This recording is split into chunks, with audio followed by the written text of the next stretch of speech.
worldwide. Portland Nursery, a passion for plants, a nursery for plant people at 50th and Stark and 90th and Division.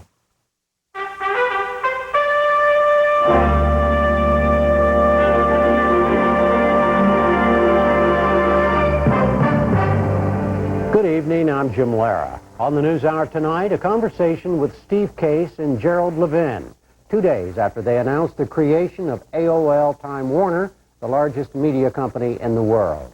A Gwen Ifill and Jan Crawford Greenberg look at two decisions on an argument at the U.S. Supreme Court and another Terrence Smith-led examination of Campaign 2000 political ads. It all follows a summary of the news this Wednesday. Suppose there was a pill to help prevent heart disease and premature aging. There already is. Natural vitamin E. Who supplies it to the world?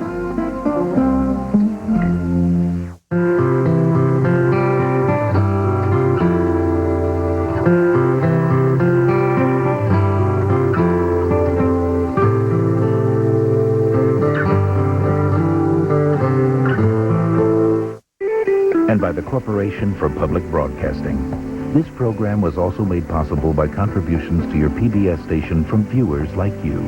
Thank you. The U.S. Supreme Court today gave added power to police and took some away from the states. The justices ruled 5-4 that police may stop and question people because they ran at the sight of an officer. In the other decision, they said unanimously that Congress may bar states from selling the personal information on driver's licenses. Also today, the justices heard arguments about whether grandparents may see their grandchildren, even when the parents object. At issue is a Washington state law. It gives grandparents and others visitation rights, provided a judge decided it was in the child's best interest. But the state's highest court struck it down as intrusive. A lawyer for the grandparents in the case commented after today's arguments. Best interest of the child standard is a very flexible standard, and judges can apply it along with the assistance of psychologists, psychiatrists, social workers who assist the families in sorting out these family disputes.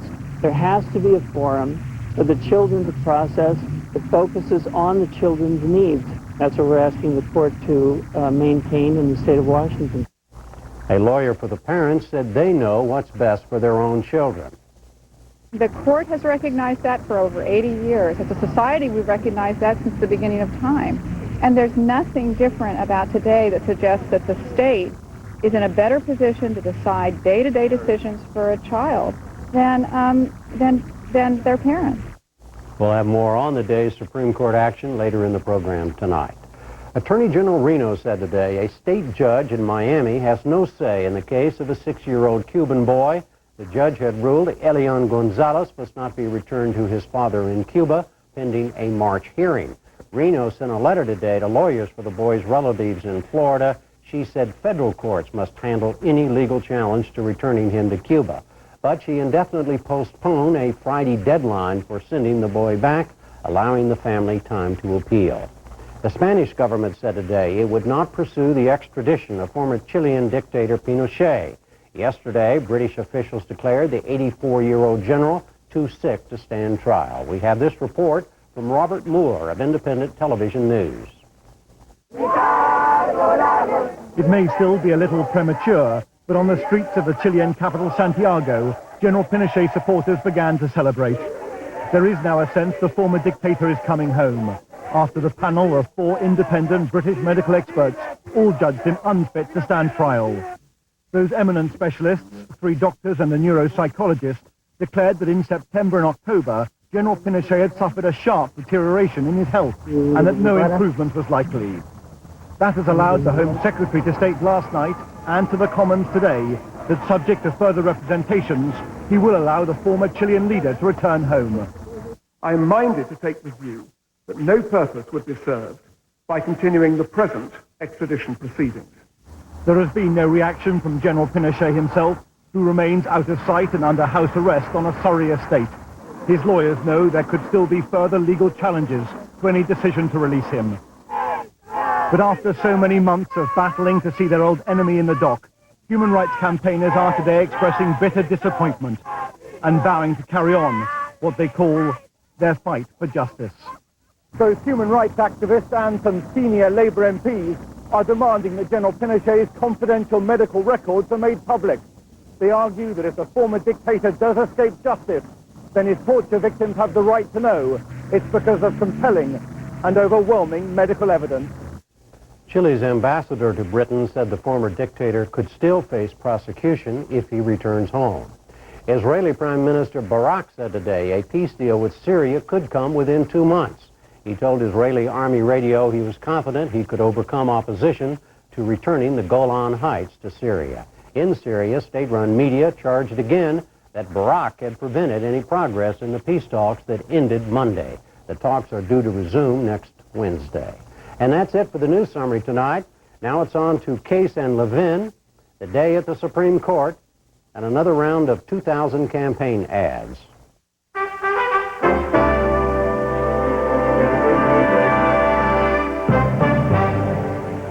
The largest corporate merger in history, the most significant coming together of the mass media and the internet. It happened on Monday with the announcement of the AOL Time Warner deal. The men who made that deal are with us now. Steve Case, Chairman and Chief Executive Officer of America Online. He'll be Chairman of the new company, AOL Time Warner. Gerald Levin, now Time Warner's Chairman and Chief Executive Officer. He will serve as AOL Time Warner's CEO. Gentlemen, do you feel as good about your deal tonight as you did on Monday? Oh, even better. We've had a chance now for a couple of days to meet each other's management teams. Jerry was visiting the AOL team today in Virginia. I was in New York meeting a number of people the last couple of days, and we're very excited because ultimately this is about the people coming together from both companies to make these things possible. We've always known it was a powerful idea, bringing these companies together. We always knew it could have a profound impact on consumers' lives in terms of improving the way they get information, how they communicate, how they buy products, how they're entertained. And after spending a couple of days taking it beyond the deal stage into the reality of how we can make this work, I think we're more excited than ever. Amen to that? Oh, absolutely. You know, when you're working hard over a weekend to make something happen and retain the element of surprise, your mindset isn't, you know, that you're fully embracing the new family. But once you get past the euphoria of an announcement on Monday, and you've crossed a major line, and we spent a lot of time together the last several days, I'm even more reinforced about the correctness of the decisions we've made. Speaking of euphoria, let me read you the lead in today's Financial Times. It says, quote, Wall Street, this is a story about this. Wall Street knocked $30 billion from the combined stock market value of America Online and Time Warner yesterday as Monday's euphoria over news of the world's biggest merger departed, leaving behind a notable hangover. No hangover with you? Absolutely not. This is a question of understanding the way the markets operate. And you normally have some dislocation with a deal of this size, so that there is a shuffling of shareholders. There's what's called arbitrage activity. So there's a lot of trading activity. And I'll use the word trading because it's not fundamental. It's not fundamental. As a matter of fact, if you look at some of the, or listen to some of the analysis, you're basically hearing, this is a good deal, it makes a lot of sense, and then you go through what I'll call financial pyrotechnics, and that's what's going to happen. But $30 billion is a lot of money, Mr. Case. Well, sure it is, and we do believe we're on the path of building what may be the most valuable company, the most respected company in the world someday, and we're going to continue to focus on making that happen. But we can't focus on what happens in the stock market one day or 1 week or 1 month or even 1 year. We've really got to take a long-term view of this, and we've certainly watched our valuation as an internet company bounce all over the place. We've seen our valuation go up $100 billion in 6 months and then drop $100 billion. So you can't really focus on the stock market, which can be a little bit of a roller coaster. What I think you have to focus on is trying to do a better job than anybody else in meeting the needs of consumers. We're at the cusp of what we think will be a new era as the television and the PC and the telephone start blurring together, and the promise of the internet, the promise of interactive, personalized services really move out to the world at large. And that's really what's exciting about this company. We think we have a unique opportunity to really improve people's lives, and that also will be in the interest of our shareholders.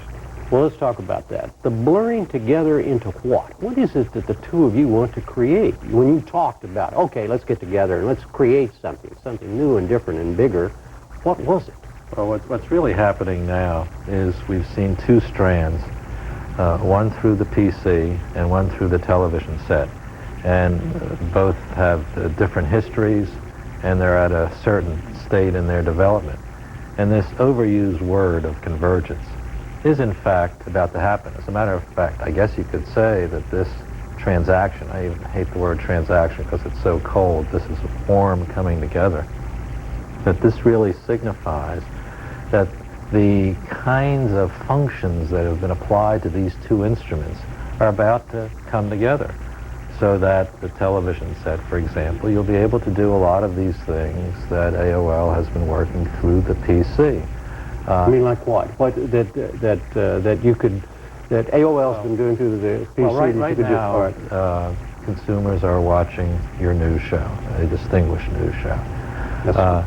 If at the same time you start talking about a Supreme Court decision or what's happening abroad or in China, at that point, if I want to go and do a little background checking and go into the net to get some information, while you're still on the air, while you're still on, excuse me, I mean, I don't mean to offend. Your face will still be on the screen. They'll just add a few little things in the corner. Don't you worry. Better yet for you, Jim, is that I want to send a little note to a buddy or a relative to tune in to your show, and I can send that email in effect. While you're watching through the television on the screen. I don't have to go to my PC. Just a small example, but it's again to make a very useful communications interactive function with something that hasn't served that role before. But why is that a good thing, Mr. Case? Oh, it's a great thing. What's happened in the last 20 years are two big trends. One actually led by Time Warner, and Jerry in particular, and more recently the internet. The first was cable television.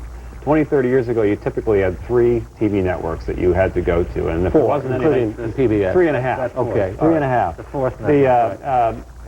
But now you have in some markets dozens, in some markets even hundreds. So there's a diversity of choices now possible on television because of cable television and Jerry's leadership of HBO, which became that killer application that really drove a lot of the success of cable television. The last 10 years have really been about the internet, taking the PC, which 10 years ago most people didn't have one at home, and if they did, it was for word processing and maybe for recipe filing. Now it's an interactive device, a communications device, and more people are connected more and more habitually. What's happening is people have far more choice. They're empowered to do what they want, when they want, the way they want. And similarly, we're starting to see some real significant trends on the telephone, which is starting to have screens, particularly cell phones. Consumers love the fact they have new ways to get information, new ways to communicate, new ways to buy products, new ways to learn things, new ways to be entertained, and they want to figure out how to take what's happening on the PC, what's happening on the television, what's happening on the telephone, and have it a little more integrated so it's more convenient. Are you sure that the consumers want to do this, or is this a decision that you all have made and you want to sell it to them? No, it's so fundamental with respect to the human condition. The first, the current internet word is community, but it really goes back to something very fundamental, that there's a shared experience by people where I have a certain affinity. And community is expressed in chats and, again, modern words. But what it really is, we think back, and there's some nostalgia for the days of television where the whole country congregated for a particular event and experience that still happens, by the way. Here you have the opportunity to do two things that are fundamental, actually, many more than two. First is community, to interact with like-minded people on lots of subjects. The second is to have available information. I mean, what's happened here? The internet is essentially like the library at Alexandria, not Alexandria, Virginia, but that Alexandria, where the sum total of the world's thinking, Gresham's law, some good, some not so good, but it's all there. It's all there for me to access. We've never had that condition before. So what this does is just facilitates that ability to get information, news, things that are related to my lifestyle in an easy way with no central control. Well, if there's no central control, then why did you all get together to make this major company? Aren't the two of you going to control this? No, nobody's going to control anything. There's really a major revolution in terms of the diversity of content. As I said, with now hundreds of cable channels, millions of websites out there, anybody can now become a publisher. But what we can do together is quite profound in terms of how to improve the integration of these different devices. What people are starting to say is, I really love the internet. I love AOL. I'm using it more and more. My family members are using it more and more. But I really want to have access to it all the time, not just when I happen to be at home. So when I'm in the car or at the office or traveling in a hotel, or if I'm in the living room, I want to have access to these services. I want to be able to check my email. I want to be able to check my stock quotes. So they need us to integrate this. And one of the big ideas we'll be pursuing over the next decade is what we call AOL TV, making the TV experience more interactive, more personalized, more customized, learning some of the lessons or applying some of the lessons from the internet. Let me just try to be specific here. Warner Brothers makes movies. Good all movies. right? Okay, good movies. Great all movies. Right. Okay, great movies. You're watching a Warner Brothers movie. Why would you want to how are you going to interact with that? Why would you want to do that? What we've found, and I'm a product of my own experience, where we actually built a fully interactive system some years ago before the availability of all this technology.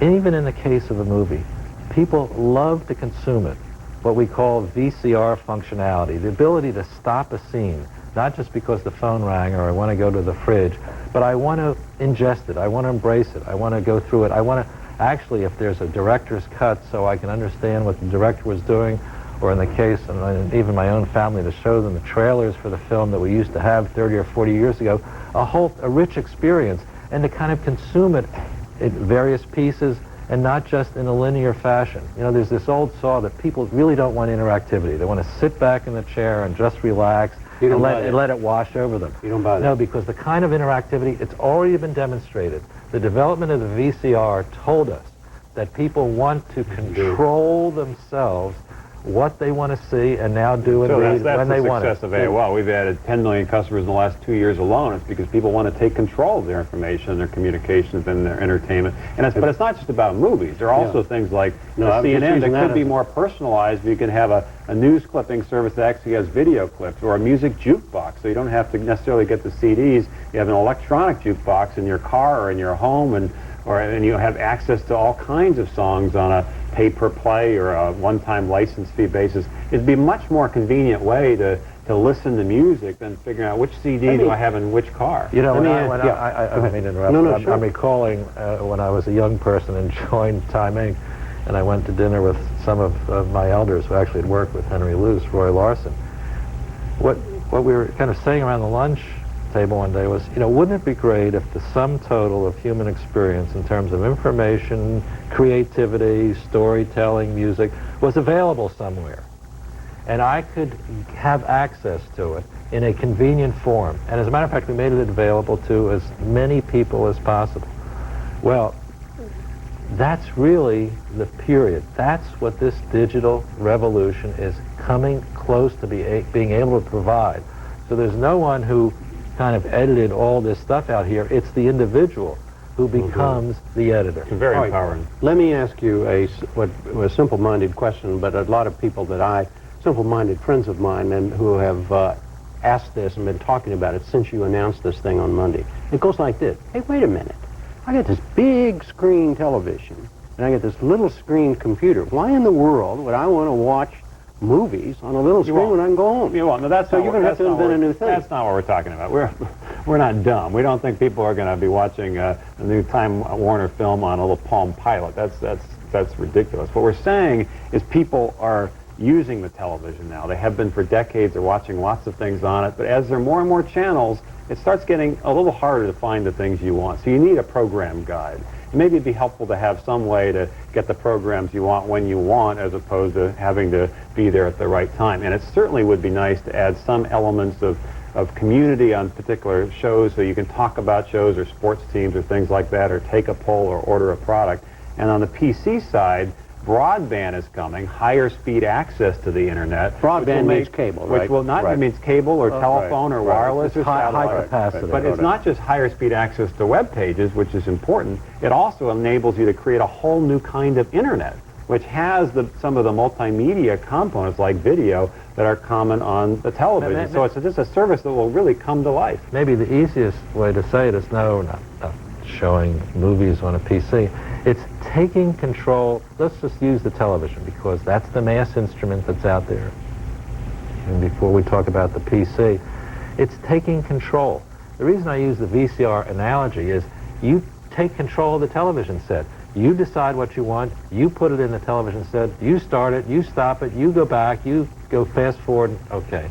That concept, if I can do that, let's not get beguiled by the technology. In fact, the digital does enable you to do all those things, even with live television. But if I can add the ability to communicate so that this experience is not a solitary experience, and the communication is with others who I want to communicate with, or it's with information that I want at that time. And I don't want someone telling me about it on their schedule. That's the empowerment that we're talking about. Let's talk about power here for a moment. There's been widely reported since this deal was announced on Monday, Mr. Case, that you have said in the past you want AOL to be the king of the world. Where did that get started? I don't think I ever said we want AOL to be the king of the world. I have said that I believe the internet is the future and we're moving to a more connected society, and AOL is the leading internet company, and 20 million people, 20 million families rely on AOL, so I felt like we were at the epicenter of a major revolution. But I've always been, I think, sort of humble about the role we play and recognize that we don't do much. It's really up to consumers to decide how to customize AOL for their own needs. And even though we have 20 million customers, we have 20 million people doing very different things. But now, the combining of your two companies, you do not, there's a lot of power in your two hands, in your four I think hands. there's power in the hands of consumers who are getting unbelievable choices and will be able to create new kinds of offerings that they can take advantage of. They ultimately decide whether they want to subscribe to AOL or which website to go to, whether to subscribe to Time Magazine or watch CNN. It's a consumer choice. We're going to just give them more choices. But you know, here's a case where I think it's very important for us. We're not Pollyannish, but this isn't about size. It's certainly not about power. I mean, we happen to share the same kinds of personalities. You know, we both, to a certain extent, have had a charisma bypass. At least that's the description of me. I've heard the same. Yeah, what we're really talking about is we want to do something different. We want people to understand that in business, you can have a social commitment because of the things that we do and our own orientation. We'd like to state very clearly, which we have, that this company, put aside its financial size, is going to operate in the public interest. We're going to try and make a better world. Now you would ask, well, no, you're in business to make money.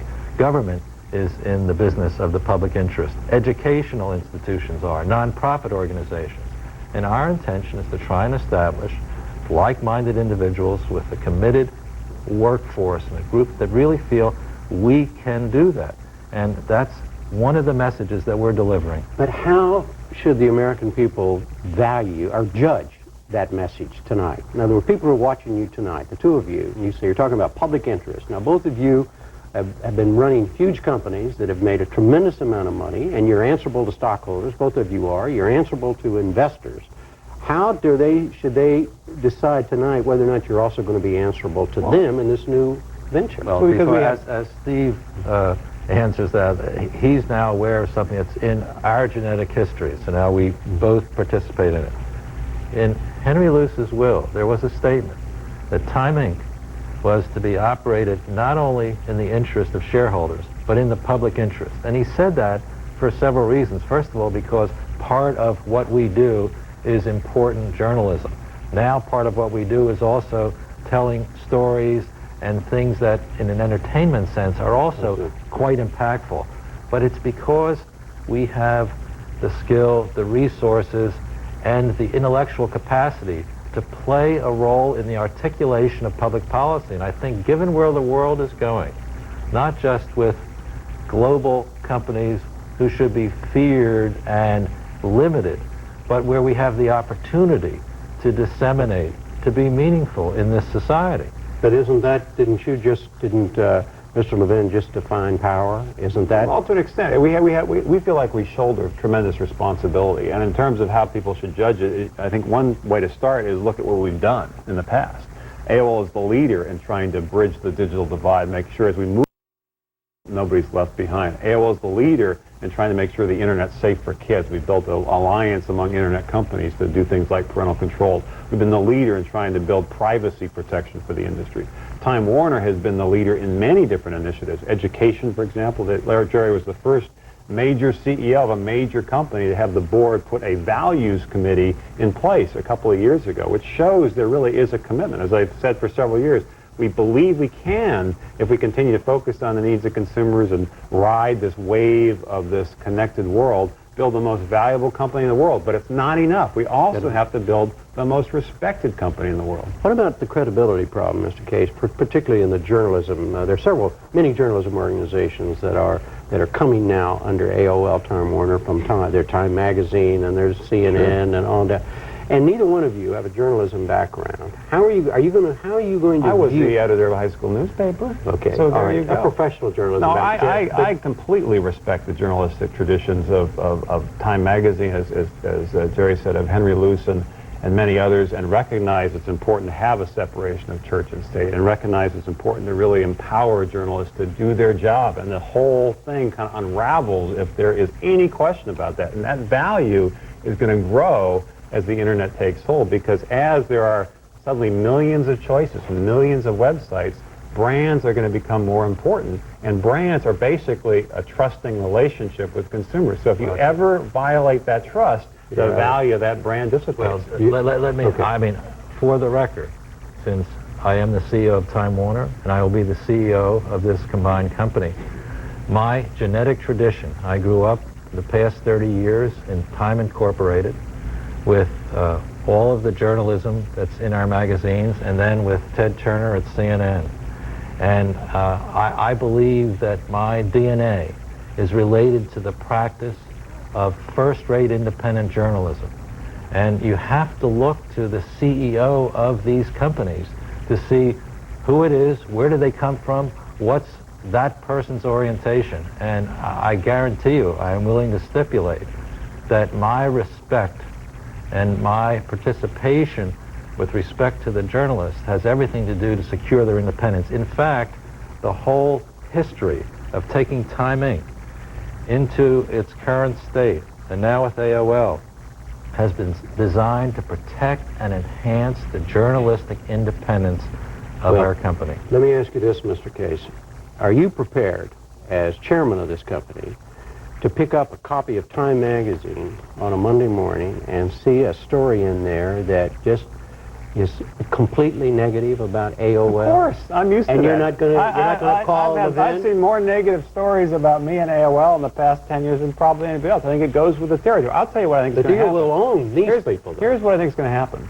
I think the coverage of AOL and me is going to get tougher in the Time Warner publications over the next few years, because it's a little bit like when you're coaching your kid's soccer team. You're less likely to put your kid into play because you want to make sure nobody thinks there's any favoritism. I think people are going to bend over backwards and be more likely to be cynical, more likely to be negative in the Time Warner publications than in anybody else's publications. I think that goes with the territory. This is not about trying to have some influence over all these media properties for some kind of self-serving reason. This is about trying to help consumers kind of win through this new world as the television, the PC, their telephone, the world of media, entertainment, internet communications start blurring together. We want to create services that really can improve people's lives. That's the real driver of this whole deal. And make some money in the process, though.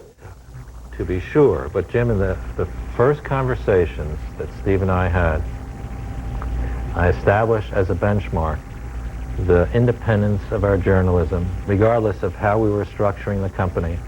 And, you know, he understands that. It's also understood that that's my responsibility.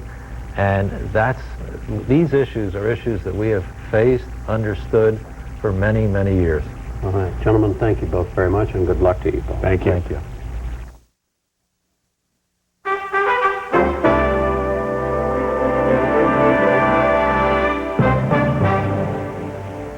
Still to come on the NewsHour tonight, today at the U.S. Supreme Court, and political campaign ads. Gwen Eiffel has the court story. A very busy day at the Supreme Court. For more on today's rulings and arguments, we turn to NewsHour regular Jan Crawford Greenberg, National Legal Affairs Correspondent for the Chicago Tribune. Jan, I'm going to ask you to take us inside the court on three key cases today. The first one had to do with police stops. A fellow is walking down the street. He sees four police cars converge in the neighborhood. He turns tail and runs. And the court was basically saying today that the police are totally within their rights in stopping him, apprehending him, and in this case, arresting him. That's right. The court, in a 5-4 decision, said that the officers here could pursue this gentleman and stop him for further questioning because he ran when he saw the officers and he was in an area that was known for drug trafficking. The decision, which was written by Chief Justice William Rehnquist, said that headlong flight, wherever it occurs, is the consummate act of evasion. And I quote here, he said, "It is not necessarily indicative of wrongdoing, but it is suggestive of such." And that gives the police officers the justification to pursue and stop and ask more questions. 5-4 ruling, very narrow. There was obviously a lot of dissent. Right. The dissenters made much of the fact that the majority opinion didn't explicitly say that flight alone was always enough to justify a police officer stopping someone. So they said, yes, we agree with the court's refusal to issue this very specific rule, trying to limit the scope of today's decision. In the court's decision today, was there some sort of sense that the Supreme Court in general is favoring broader rights for police officers, giving police officers the right to pursue a hunch? Well, they would say, no, you can't pursue a hunch. You still have to have some grounds of suspicion that you can articulate. But yes, I mean, this is the latest in a series of decisions from this court that have gradually given police more power to stop and question people and have trimmed people's rights to avoid contact with police officers. Second important case today, the court decided that the states cannot sell information from people's driver's licenses to political candidates or to businesses, and instead that they have to keep that private. Was this more about regulating commerce or about restricting states' rights, or neither? It was actually a little of both. The court today let stand a federal law that prohibited states, as you said, from disclosing this information. They said that Congress was, and this again was written by the Chief Justice, that Congress was within its authority to regulate commerce when it limited states from selling this information that went into the stream of commerce, and that Congress wasn't going, too far in ordering states around when it said that that information could be restricted. But this wasn't in favor of states' rights like we have come to expect from this court. What in the decision, a unanimous one in this case, showed why that was so? Well, the decision was this is interesting, like you said, for two reasons. I mean, one, it's interesting because now we're going to have this information restricted, but also it's the first in recent terms to slow down this move to give states more rights vis-a-vis Congress and limit Congress's power over the states. But the opinion was very tightly written. There's no broad, sweeping language as we've seen in some of the other cases. It certainly suggests that Congress is still going to be free to impose regulations on states, but it doesn't give us a lot of hints about what other behavior it won't allow. How widespread a practice is this, selling personal information, states selling personal information and profiting from it? It was quite widespread, and it was considerably lucrative for the states. In fact, New York, for example, one year made $17 million selling this kind of information. So states really wanted to have this authority to sell the information, and that's why they so strongly protested. Does the court decision also prohibit states from just releasing this information for free if they wanted to? Well, to certain groups. I mean, there are some exceptions. Law enforcement agencies still can get the information, private investigators, but it focuses on the state's practice of selling the information to telemarketers or, other groups who would then take it and use it. And the law, Congress passed the law in 1994 in response to the murder of an actress who was pursued by a stalker who had gotten information about her location through these records. Third important case, this time arguments rather than a decision, a grandparents' visitation rights. Thumbnail sketch, a set of grandparents in Washington State decided that they wanted to have the court enforce their right to visit their grandchildren even though their son had passed away. Is this a question of parents' rights versus grandparents' rights?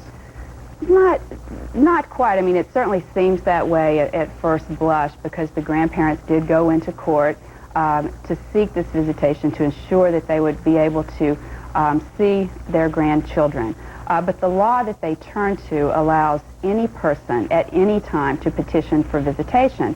The Washington Supreme Court said that law was just too broad because it went beyond grandparents. And what kind of a reaction were we getting from justices in the courtroom about this today? Well, Justice Rehnquist jumped right in and said, focusing on the broad nature of this law, and said, what a great aunt could go to court and say she wants visitation, on Friday afternoons to take the child to the movies. And Justice O'Connor, Sandra Day O'Connor, also was quite adamant about how could this be this broad rule that just seemed so extraordinary that anyone could at any time petition for visitation, and how could a state court allow that kind of thing? At first blush, when you look at a case like this, it sounds like grandparents want to see their grandchildren. What's wrong with that? But that's not where the justices were today. At least it didn't sound like it. Right, and it's such an emotional case, and it's obviously a really difficult issue that they struggled with, because you're sure that the grandparents want to see the children, but the justices also focus on the parents' rights to decide how their children should be raised. As the Chief Justice said, the right to determine how they're going to be brought up and who they're going to see. And those rights are fundamental. That's what the lower court, the Washington State Supreme Court, focused on when it sided with the parents. It said the parents' rights were fundamental and that any person just couldn't come in and trump them.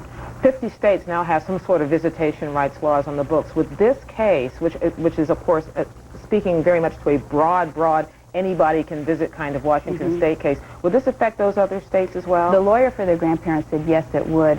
And he made clear that, sure, it's any person at any time, but the court still has to look at whether or not the request is in the best interest of the child. Those laws that you referred to do focus on the best interest of the child analysis, but very few of them, I think the lawyer said today, only 4 have that broad any person, any time language. The other laws refer more specifically to grandparents or step-parents or siblings. When you talk about the best interest of the child, I wonder whether there was any concern expressed today in the arguments about children being used as weapons in adult controversies. That's a really good point. One made by Justice John Paul Stevens, who said it just seemed striking to him that if someone did want to use the child as a weapon, as he said, to deny someone visitation, it just seemed very unfair. A grandmother who is cared for a child or lived with a child for 10 years could then be denied visitation. So it's impossible, this won't be decided until June, it's impossible to tell what any of these justices would ultimately do, but did any of them say maybe we should give some sort of nod to grandparents' rights? Well, it's, like you said, hard to predict, but they seem very dubious of this law because it's so broadly written. But that's not to say that other more narrow laws might not pass muster. Of the 9 justices, 6 are grandparents themselves.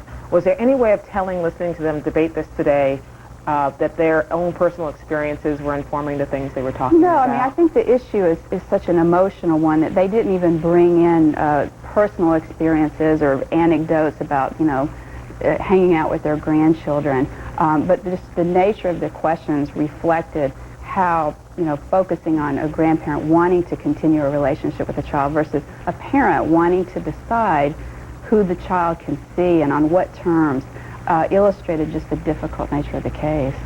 Jan Crawford Greenberg, thank you very much.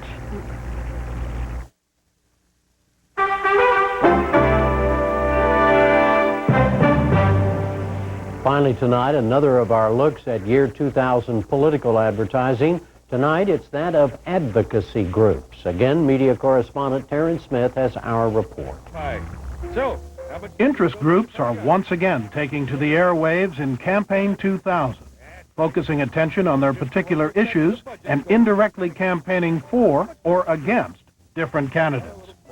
Business Leaders for Sensible Priorities, a group led by a founder of Ben & Jerry's Ice Cream, wants to cut the defense budget. Admiral, could you give me a thumbnail sketch of our nuclear arsenal? Paul, we have enough warheads in our arsenal to destroy every major city on the planet 10 times over. Let's say we reduce that arsenal so that we could destroy every major city on the planet only 4 times over. We'd save $15 billion a year every year. That could buy a lot of education for a lot of kids. Invest in kids, not Pentagon waste. Let's get the candidates and politicians to talk about the real issue. Such advertising can attract new activists, like this former school teacher who now has her own commercial. Hi. Some of you know me as the Cookie Lady. I've been asking questions and trying to get some straight answers. Improving our schools, providing health care for our kids, and taking care of local priorities costs money. We can save $15 billion a year by reducing our nuclear arsenal and still maintain the world's strongest defense. Doesn't that make sense? The Sierra Club, which focuses on the environment, takes Texas Governor George W. Bush to task for his record on air and water pollution. Texas leads the nation in cancer-causing and toxic chemicals released into the environment and hazardous waste in a number of factories violating clean water standards. And while federal laws are forcing states to clean up their air and water, Texas lags far behind. And even though Texas has over 400,000 kids with asthma, like William Tinker, Governor George Bush has proposed weakening the Clean Air Act. Call George Bush.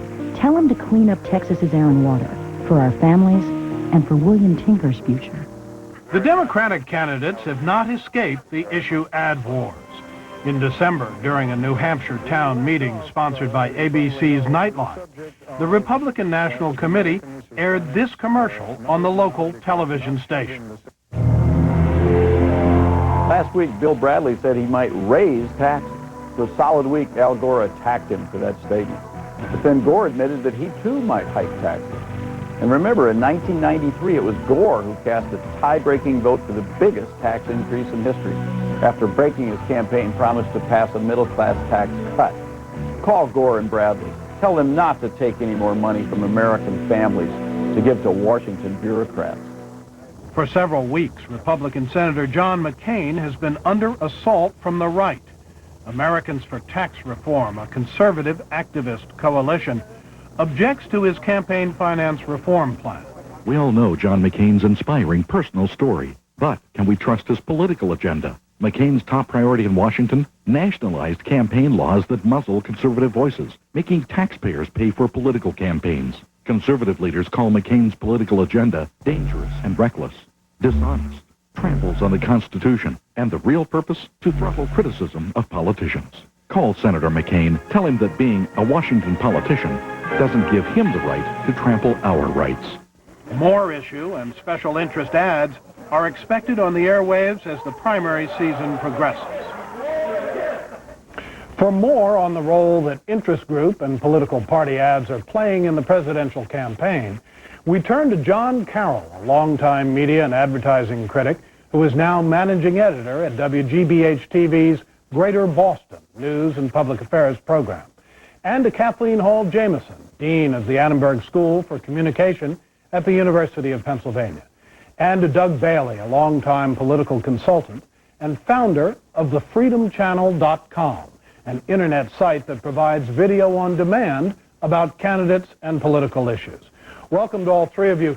Kathleen Jamieson, let me begin with you and ask you, what's special and different about these issue ads and special interest ads? How do they differ from the regular candidate ads? Now, issue ads are created by a footnote in Buckley versus Vallejo, which says that as long as the advertising doesn't expressly advocate the election or defeat of a candidate, it is not required to do two things. One, it doesn't have to disclose the source, and secondly, it can spend as much money as it wants. There's no cap on the amount of expenditures. Its function in the system was intended by the court to increase the number of voices that were able to participate in the process. In practice, it is able to set the agenda, that is, focus on issues that might not otherwise be the focus of the campaign, shift the balance of discourse by putting more money behind some messages than others, and when it is coherent and behind a party, create a sense on the part of the electorate of the ideological grounding of that party. John Carroll, how effective can these ads be in doing that sort of thing in a presidential campaign? Well, it depends. Issue ads are sort of like kibitzers at a card game. If they circle the table long enough, someone's going to start rearranging his hand. And that's what they hope to do in one way or another. They hope the media pays attention, and they get a bump from that, because these are generally campaigns that can compete with the candidate ads on a money standpoint. You're talking of tens of thousands of dollars versus tens of millions of dollars. So if they can get a media bump from them, that's a good effect for them. Also to stir up some grassroots activity. And the third thing they can try to do is make a candidate spend more money defending him or herself on a specific issue that the special interest ad raises. Mm-hmm. Doug Bailey, you've made hundreds of ads for Republican candidates over the years. When you look at two of the so-called attack ads and the ones that we just saw, the attack on Senator McCain on his campaign finance reform proposal and against Governor Bush on the environment, how effective do you think those are? Well, one of the things that's important is that most voters don't pay enough attention to the ads to know who made them. Mm-hmm. And so when an attack ad comes on, the attack ad against McCain, for example, was pretty hard-hitting, although that is the softer version of that ad. They had made one earlier that didn't recognize him as a prisoner of war and didn't have anything nice to say about him at all. But people looking at that ad quickly and just get the notion that McCain is being seriously attacked in pretty blunt style may conclude that Governor Bush did it. I mean, that's the contest that's going on. It's Bush versus McCain. So that is, issue ads tend to be a wild card in the race. Conversely, if the ad against Bush by the Sierra Club on the environment record in Texas is seen as an attack on Bush and might have come from McCain, then it might have that impact, a negative impact as well. So they could backfire? Absolutely could backfire. My sense is that these are not just agenda-setting ads, although I think the Sierra Club ad falls into that category. The Americans for Tax Reform ad is much more than that. They are playing a direct role in the campaign. And viewers can come to their own conclusion about that ad. My sense is that that's a seriously overdone ad. Overdone? Overdone. All right. Kathleen, from the research that I know you have done in past years, how much of this gets through to the public? Have you ever been able to measure that impact? Yes, and it's important to note that issue advocacy can, in fact, be a very strong voice in a campaign. In 1996, the AFL-CIO basically offering a message consistent with the Democratic message and the message of Clinton Gore, and the coalition offering a message somewhat less consistent with that of Dole, but consistent with that of the Republicans, managed in 14 congressional districts to outspend both of the candidates running for Congress. At that point, one has every reason to believe that that message is getting through. We've studied the impact of the issue advocacy in that election and found that it had some capacity to mobilize voters. The message was clear enough and decisive enough and tipped the message balance enough that it had an effect on the margins. It's also important to note from the research that Doug is absolutely right. The source of the message is rarely identified by voters. When we showed voters ads and did not tell them what we were going to ask, and then afterwards asked, by the way, who was the sponsor, that is, who paid for the ad, over 80% of the time voters couldn't tell us and drew the inference that the sponsor was, if it was an attack ad, the opposing candidate. If it was an ad that said nice things about someone, the candidate himself. The final thing that's important to note about this from the research is that in 1998, the attack function in politics shifted to issue advocacy.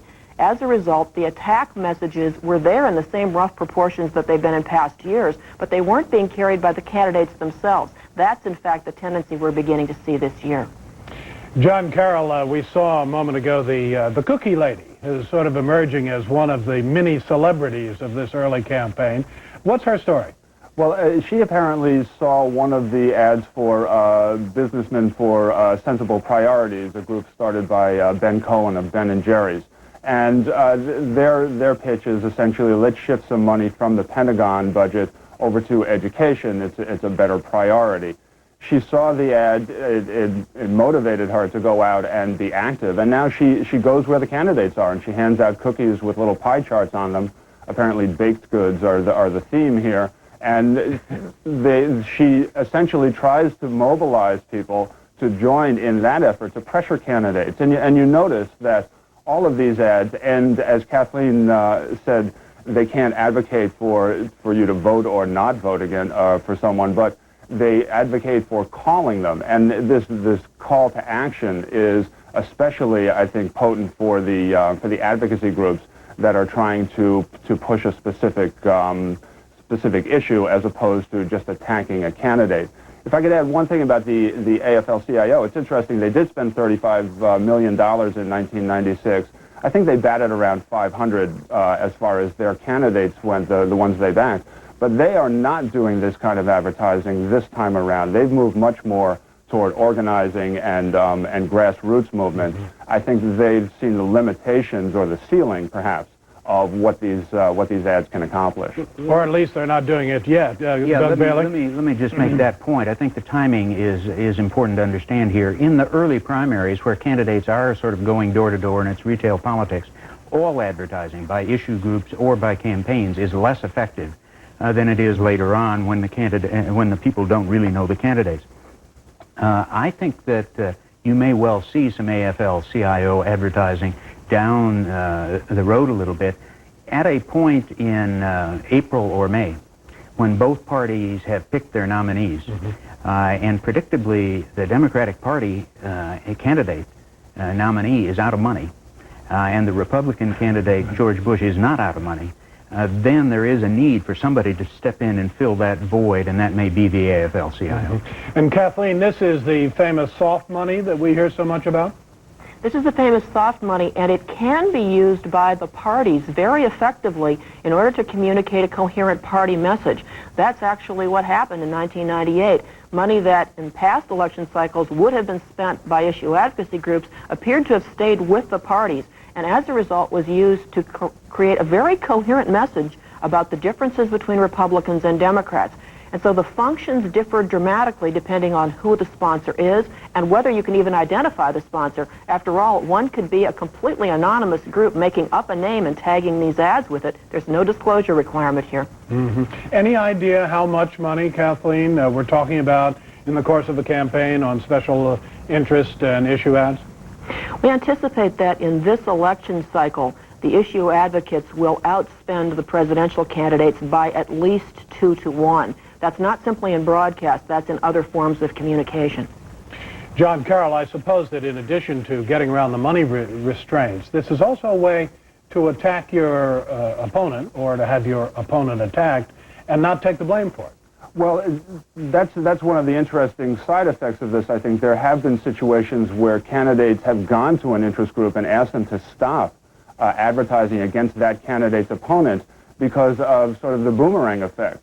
When the negative ads went out, just as Doug and Kathleen were saying, the sort of the backwash comes on the candidate who is on the other side, and he's saying, please don't do this because it's hurting me more than it's helping me. And there have been groups that have refused to do that, and there have been groups that have toned, I think, their message down. I really would be interested to know, Terry, whether the Bush campaign, either directly or indirectly, communicated with the Americans for Tax Reform people to soften their ad on McCain, because they clearly changed ads to show us a still, I think, overdone ad, but a much softer version. Well, and Terry, who encouraged them to do that? It is a fact that Governor Bush denied responsibility for that ad publicly. Kathleen, you were going to say something? Yes, we have one clear historical instance in which an outside group, the National Republican Senatorial Campaign Committee, came into a race, Boswich versus Wellstone, on behalf of Boswich against Wellstone, and created a backlash against Boswich that benefited Wellstone. And so this is a very real concern. Well, there's the evidence that they actually do make a difference, Doug. They can? Oh, absolutely, and make a difference in another way, not just as an impact against or for a candidate, but to set an agenda. I think we haven't talked enough, frankly, about the Cookie Mom and the Ben & Jerry's ad. Frankly, if the Cookie Mom was also offering some Ben & Jerry's, it'd be the most popular campaign in America. But they are attempting to take an issue that does not appear in the polls as a significant issue and force it into the campaign and try to get the campaigns to react to it. And that is a a perfectly legitimate agenda-setting kind of function. Right. All right, that's great. Doug Bailey, Kathleen Hall-Jameson, John Carroll, thank you all three very much. A reminder that Terry and his crew, as a regular NewsHour feature, will be monitoring and reporting on political ads throughout the election campaign.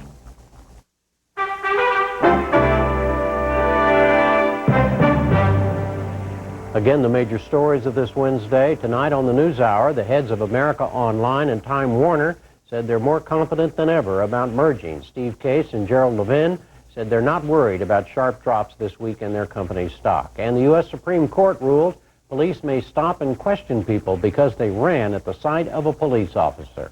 We'll see you online and again here tomorrow evening. I'm Jim Lehrer. Thank you and good night.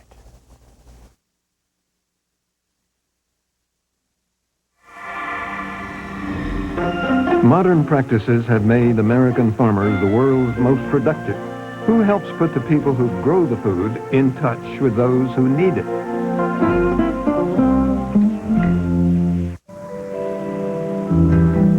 Helping people with estate planning so that those they care about get more than a simple will can provide. See how we earn it. Solomon Smith Farming. And by the Corporation for Public Broadcasting. This program was also made possible by contributions to your PBS station from viewers like you. Thank you.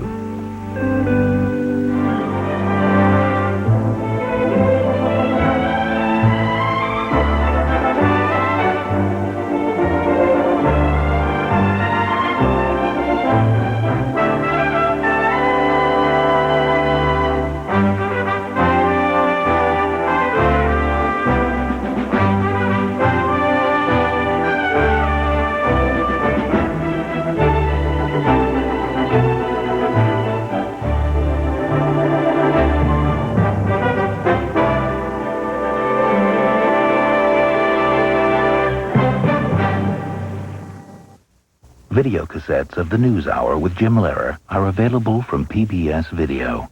Call 1-800-328-PBS-1. This is PBS.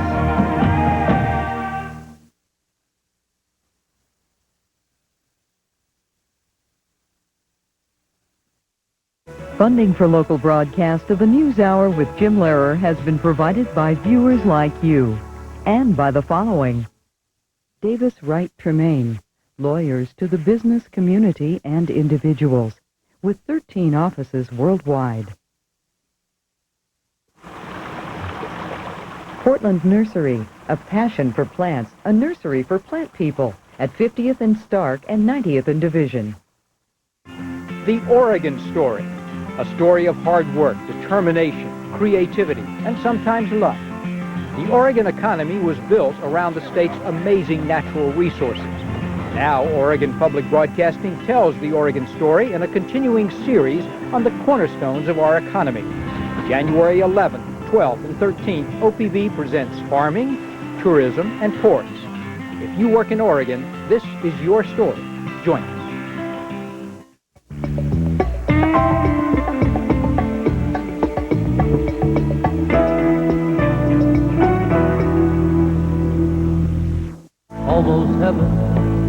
His music was a love song to America.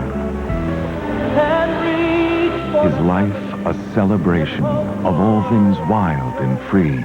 Every aspect of nature was man's first inspiration. Hear his last words, his last song, John Denver, Let This Be a Voice. A special tribute next time on Nature. On OPB, Sunday at 8. Funding for this evening's programming on OPB has been provided by viewers like you and by Regents Blue Cross Blue Shield of Oregon, the health insurance accepted by more than 98.5% of Oregon doctors.